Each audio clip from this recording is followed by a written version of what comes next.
Salve, salve galera tricolor, fala você São Paulino, fala você São Paulina, como é que vocês estão nesse carnaval aí? Tão comemorando igual a Arboleda ou tão em casa, tranquilo com a família descansando a lá Lucas Moura, imagino eu, né rapaziada? Lembrando, dependente do que você gosta de fazer, faça aquilo que você se sente bem.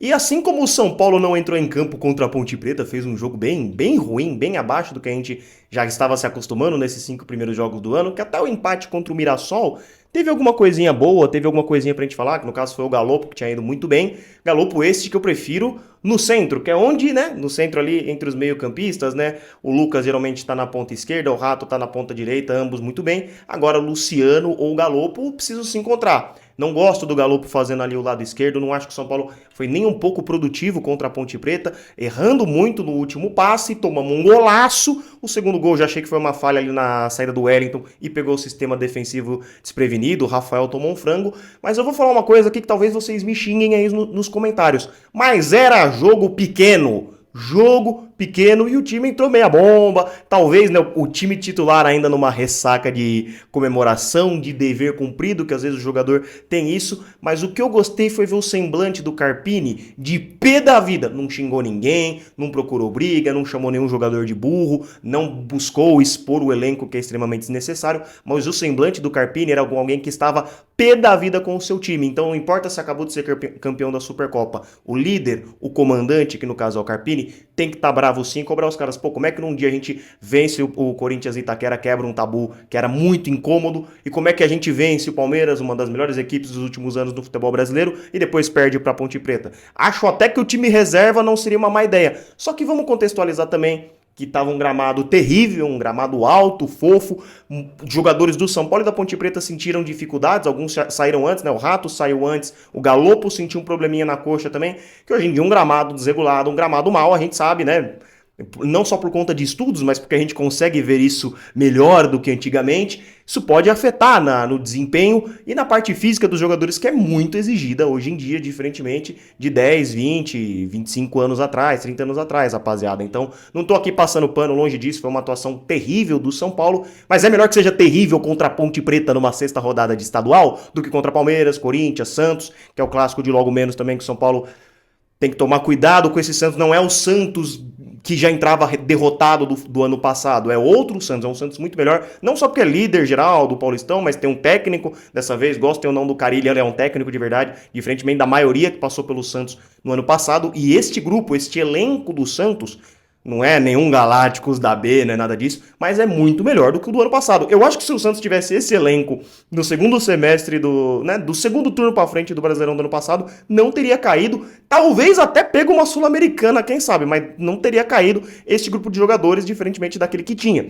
E rapaziada, eu quero falar um pouco também sobre o Luciano. Antes, rapidinho, não esquece de conferir a loja do canal. Tem duas camisetas aqui nas extremidades. Tem a estampa Terror Tricolor e tem a estampa com o logo do canal bem aqui. Eu fico confuso porque sempre vira ao contrário, né, a câmera. A gente fica confuso de apontar aqui as coisas pra vocês. Não esquece de deixar o like, deixar o gostei, se tornar membro do canal. E uma novidade aqui agora que você deve estar vendo neste momento, ou não, né? Porque se você viu o vídeo no outro dia, na terça ou na quarta-feira de cinzas, mas agora os vídeos do canal vão chegar meia hora antes para quem for membro. Pô, Celso, por quê? Porque eu acho que eu preciso dar mais reconhecimento, dar mais moral para o pessoal que é membro do canal. Então, além de você com 3 meses participar do nosso grupo de WhatsApp, vocês também, todos os membros, independente se você virou membro agora, nesse momento, ou vai virar membro eventualmente, todos os vídeos do canal vão chegar meia hora antes para os membros. Se eu for postar um vídeo às 8 da noite, 7h30 ele vai estar ali para os membros. Enfim, vocês entenderam. Vocês são pessoas inteligentes, de opinião forte. Inclusive, ao final deste vídeo, que eu vou comentar agora sobre o Luciano, eu quero os comentários de vocês, tá? Então, sobre o jogo contra a Ponte Preta é isso. Jogo pequeno e que o senhor Rafael pode falhar. O que não pode falhar é contra o Palmeiras numa disputa de pênaltis em que foi maravilhosamente bem.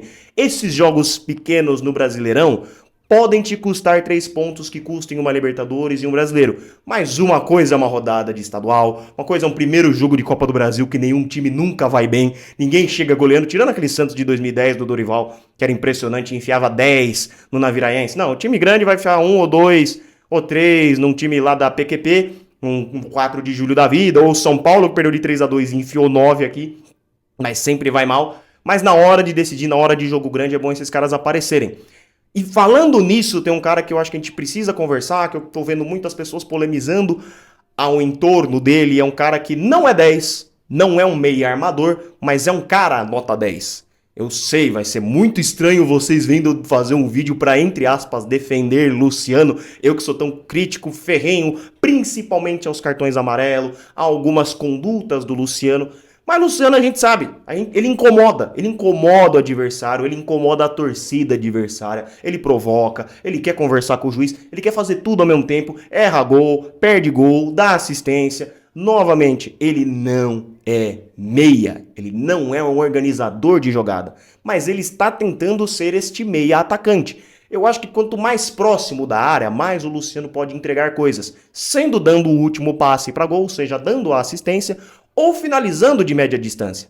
Não vamos esquecer, o gol na semifinal da Copa do Brasil em Itaquera, que deixou a gente vivo na disputa, é do Luciano de média distância. Da entrada da área para frente é onde eu acho que o Luciano pode produzir. Quando o Luciano vem no pé do Pablo Maia, no pé do Alisson, no pé dos volantes, tentar buscar jogo, aí eu já não gosto. Quando eu vejo o Luciano no centro do campo, no meio do campo, tentando ver, tentando organizar, ele não tem uma visão de jogo como outros. Como, por exemplo, o colombiano, que ainda está em processo de rescisão com o São Paulo, não tem.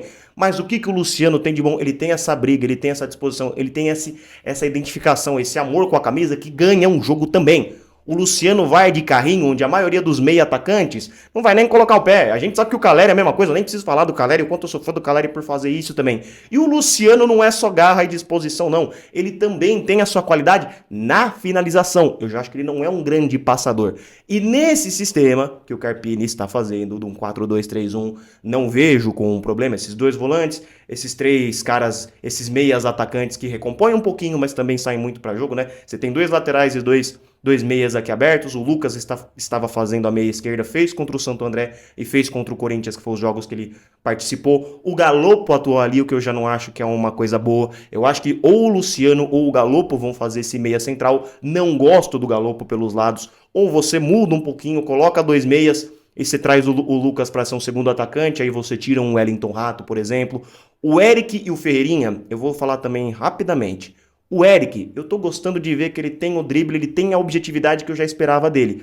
O Ferreirinha, eu não lembro de uma jogada que ele acertou. Na verdade, uma jogada que ele acertou que, infelizmente, o VAR lá contra o Mirassol impediu que fosse, né, a primeira assistência dele com a camisa do São Paulo, que ele dá o passe pro Galopo, o Galopo dá aquela chapada que desvia na mão do defensor do Mirassol. É bom deixar explícito, né, porque a gente sabe o quanto a gente é prejudicado também. Desvia na mão do defensor, faz um golaço em cima do Muralha, que nem jogando a luva, mas o VAR interferiu e o São Paulo perdeu aqueles 2 pontos contra o Mirassol. Não foi uma grande atuação, o Igor Vinícius poderia ter sido expulso, acho que a arbitragem errou para os dois times, mas enfim. Era para ele ter pelo menos uma assistência, foi a única jogada que eu lembro. Nossa, uma jogada boa do Ferreirinha. Esse jogo contra o Mirassol foi o melhorzinho dele. Fora isso, o Ferreira, chamem como quiser, não conseguiu ainda demonstrar a sua habilidade, o seu drible, a sua capacidade ainda com a camisa de São Paulo. Eu acho que o Eric também não fez grandes coisas, montou uma bola na trave. É que eu tô achando o Eric mais objetivo, tá conseguindo finalizar o que ele pensa, tá conseguindo finalizar a linha de raciocínio dele. Só que só voltando pro Luciano, que é o foco aqui do vídeo para vocês, o Luciano, ele merece utilizar a camisa 10 por tudo que ele fez desde que chegou. O Luciano entrou numa fase estranha do time, aí levou para aquela disputa de Campeonato Brasileiro com o Diniz, teve bons e maus momentos, sofreu com contusões, sofreu com problemas, foi importante, às vezes saindo do banco, como titular em diversas oportunidades. Eu prefiro que a camisa 10 seja dada para um cara que estava no clube, fazendo gols, sendo importante, muito querido pela torcida, que comparece ao Morumbi, a torcida daquela outra rede social. Aqui no YouTube, a maioria de vocês gosta muito do Luciano. Às vezes eu faço uma crítica, seja em live ou seja em vídeo, a galera já... Pô, Celso, mas ele representa. Ele tem esse problema dele, ele é meio histérico, mas ele representa. Ele tem isso, ele tem aquilo. Eu só concordo com os críticos quando falam que ele não é meia armador. E não é, nem nunca vai ser, não é a dele. Mas se ele for esse segundo atacante que fica se aproximando toda hora do centroavante, aí ele vai ajudar demais. Ele pode dar um último passe, ele pode chegar para finalizar um rebote do Caleri. Teve uma jogada também contra a Ponte Preta, uma das poucas que funcionou. O Caleri faz o pivô, rola a bola para ele e ele chega batendo da entrada da área, que foi talvez a grande jogada do São Paulo, mas assim, São Paulo pouco produziu contra a Ponte e realmente não estava merecendo talvez fazer o seu primeiro gol. Nem a Ponte Preta tava merecendo fazer gol na gente, num golaço na sorte, numa saída errada, você pode se ferrar. É bom que você usa esse jogo de exemplo pra, ó, a gente não pode cometer esses erros em jogos grandes. Não é nada contra a Ponte Preta, sempre é difícil jogar lá em Campinas, mas é aquele típico de jogo que você pode perder os 2 pontos, que não vai fazer falta, apesar de o grupo do São Paulo tá bem difícil. É o grupo mais equilibrado de toda a fase de grupos, pelo menos na minha opinião, é esse grupo do São Paulo. São Paulo tem que ficar esperto, não só fazer a melhor campanha, mas terminar em primeiro também pra resolver as coisas em casa. Meu Deus do céu, né? Só falta, o time tá bem, quebra tabu e ainda não resolver as paradas em casa. Mas só pra finalizar sobre o Luciano, eu sei que alguns de vocês, quando vê a escalação e vê ele ali centralizado como um 10, alguns acham até uma heresia. Mas se ele estiver próximo ao centroavante, se ele estiver próximo ao Caleri, ele é um cara que pode resolver um jogo, que pode ajudar numa partida. Só não esperem dele, e espero que nem o Carpini, nem a comissão técnica, nem ninguém do São Paulo espera que ele seja realmente um 10. E com o Lucas Moura e com o Wellington Rato pelos lados, com talvez o Galopo junto, como 2 meias atacantes, ele e o Luciano mais à frente, ele mais como esse meia para tentar achar um passe, que eu acho que o Galopo tem essa característica, mas pelo lado esquerdo o Galopo não vai funcionar. Já espero que o Carpini pare de testar isso, mas o Carpini testou o quê? Jogo pequeno. Testou contra a Portuguesa, não deu muito certo. Pera, vou testar mais um jogo contra a Ponte Preta. Ih, não deu certo de novo, tanto que saiu no intervalo, acredito que não só por causa das dores, mas porque não estava bem mesmo na partida. Então, ó, vou parar de usar ele ali. O campeonato estadual tem que servir para isso, para o treinador fazer testes. Então a gente não pode pedir para o Carpini fazer testes em jogos pequenos, o teste não dá certo, a gente fica histeria. Agora, o Carpini não é tudo aquilo. Não, a gente não tem que fazer teste no estadual? Faz o teste no estadual. Eu só espero que o nosso comandante não repita testes fracassados. O Alisson, o Dorival testou, deu certo, então mantém. O Galopo na esquerda não deu certo? Não, testa de novo, principalmente nos jogos grandes. Sobre o Luciano, é isso, eu acho que ele próximo ao centroavante, ajuda. Ele não é 10, nem nunca vai ser, mas merece utilizar a 10. Ele não faz a função de um 10, mas merece usar a 10 por tudo que já fez com a nossa camisa. Para mim não fazia o menor sentido tirar a 10 dele, dar para um colombiano que veio a passeio, né? Porque a gente cria expectativa quando chega. A gente acha que o cara vai desenvolver seu futebol. Não desenvolve? Então, ó, meu foco é o São Paulo. Não vou ficar acendendo velhinha pro Caveira, não. Não vou ficar acendendo velhinha pro colombiano, não. Ele tem essa visão de jogo, tem tudo isso aí. Mas eu prefiro que a 10 fique com um cara que está há anos representando nossa camisa, que tem quase 70 gols com a camisa do... 70 gols, não é meia dúzia, não é 20, né? O Luciano tem quase 70 gols com a nossa camisa, chegou em 2020, vai aí pra sua 4ª temporada. Então, ele não é um 10, mas merece usar a 10, na minha opinião. Só espero que ele fique mais próximo do Caleri e mais longe dos nossos volantes, tá, rapaziada? E que, infelizmente, a gente nessa parte da criação ainda é dependente do Lucas. Eu acho que o Carpini tem que testar talvez um Bobadilla e Pablo Maia para ser um pouquinho mais criativo. O Bobadilla, você vai ter 2 caras, o Bobadilla e o Pablo Maia, para arriscarem de fora da área. Você vai ter mais recurso. Adoro o Alisson, acho que o Alisson, quando você precisar entrar com um adversário que tem um pouquinho mais de qualidade, ele é um ótimo marcador. Aí no segundo tempo você já pode vir com o Bobadilla, que joga um pouquinho mais, parece ter mais qualidade tecnicamente falando do que o Alisson. Acho que é uma coisa para se testar. Não gostei também de Pablo Maia e Luiz Gustavo juntos. Para mim eles têm as mesmas características de mais marcação e acabam se anulando. A gente fica com 2 5s e pouca criatividade no meio campo. Até o Alisson, que é esse cara limitado, ele tem o cacuete do atacante de pegar a bola e conduzir até o campo adversário para tentar criar uma jogada, atacar espaço. Então o Alisson, mesmo que limitado, ele tem esse cacuete ofensivo, esse talento ofensivo, essa vontade de atacar. E Luiz Gustavo e Pablo Maia já tem um pouquinho menos, são caras marcadores, nem culpa os dois, isso é característica de jogador mesmo. Fechou, rapaziada? Bom carnaval a todos e vamos São Paulo sempre.